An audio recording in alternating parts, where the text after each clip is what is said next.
কেমন আছো তোমরা সবাই? আশা করি ভালো আছো। পিউস ওয়ার্ল্ডে তোমাদের অনেক অনেক ওয়েলকাম আর অনেক অনেক ভালোবাসা।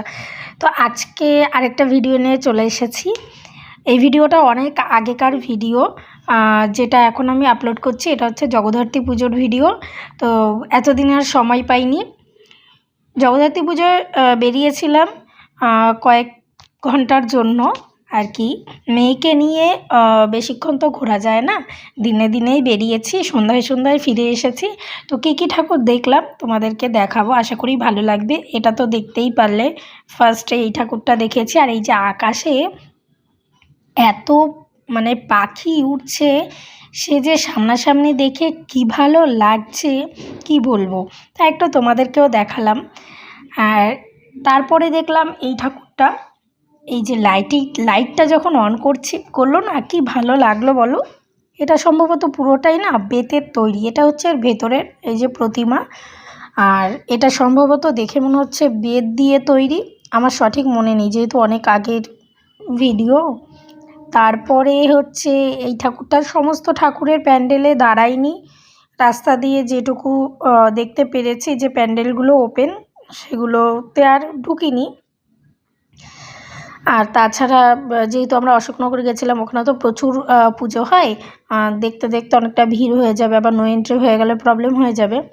এর জন্য খুব বেশি দেখিনি। এই ঠাকুরটা ওই যে ভেতর দিয়ে দেখলাম, ভেতরে খুব সুন্দর, দেখো ছাতাগুলো ঘুরছে, রাউন্ড খাচ্ছে, বাইরেটাও খুব সুন্দর, ভেতরটাও খুব সুন্দর। এটা হচ্ছে ওই ফটো ফ্রেমের মধ্যে আর কি। আর এটা আরেকটা, যেটা হচ্ছে গুহার মধ্যে।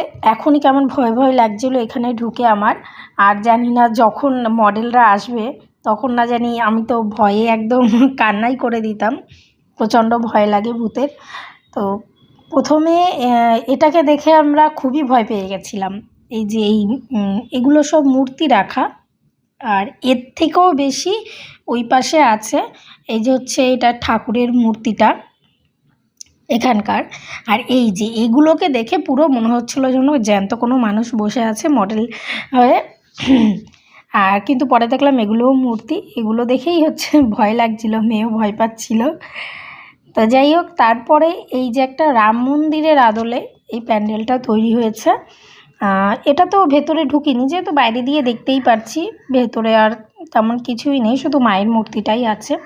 তো এটা যেহেতু রোডের পাশে ছিল, ওপেন দেখতে পাচ্ছিলাম। তারপরে এই যে চলে আসলাম বুর্জ খলিফা দেখতে অশোকনগরে। তো এটাও আর ভেতরে যায়নি, এটা যা বাইরে যা দেখার সেটা বাইরে থেকেই আর কি। লাইটটাই তো মেন, তো এটা দেখেও ভালো লাগলো। আর সব থেকে বেস্ট লেগেছে এই ঠাকুরটা।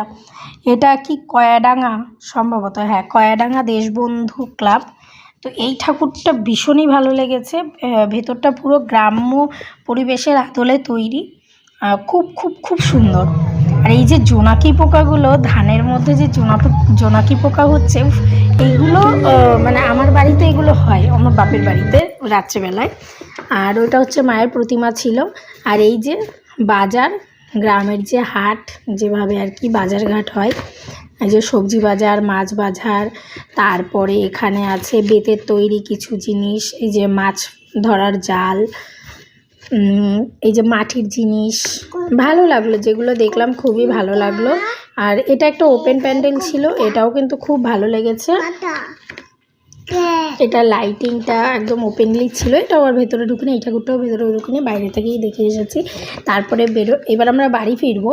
আর এই সময় মেয়েকে একটু গাড়িতে ওঠালাম ফার্স্ট টাইমের জন্য, কিন্তু মেয়ে এই যে এক পাক দিয়েছে, তারপরে আর দিলই না, ও প্রচণ্ড ভয় পাচ্ছে, আর ঘুরবেই না। বাড়ি ফেরার পথে জিঙ্ক মোমোর থেকে 2 প্লেট মোমো নিয়ে নিলাম। তো এই যে স্যুপটা, আর স্যুপটা অতটা ভালো হয়নি, কি বলবো, অতটা কি একদমই ভালো হয়নি স্যুপ। আর মোমোটা ছিল এর ভেতরে অনেকটাই পুর ছিল, কিন্তু আমাদের এখানে হাবড়া একটা মোমো আছে যেটার টেস্টের সাথে কোনো জায়গার টেস্টের কোনো মিল নেই। আমরা ওই মোমো, সৌমুখের মোমো 1 নম্বর গেটের ওখানে, ওইটাই খাই। ওরকম মোমো আর কোথাও পাওয়া যায় না, আর ভালোও লাগে না খেতে। যাই হোক, তো আজকের মতন ভিডিওটা, এটাও খারাপ ছিল না, মোটামুটি ভালো ছিল, ভেতরের পুরটাও ভালো ছিল। তো আজকের মতন ভিডিওটা এখানেই শেষ করছি। ভালো লাগলে অবশ্যই পাশে থেকেও, দেখা হবে আবার নতুন কোনো ভিডিওয়। ততক্ষণের জন্য টাটা।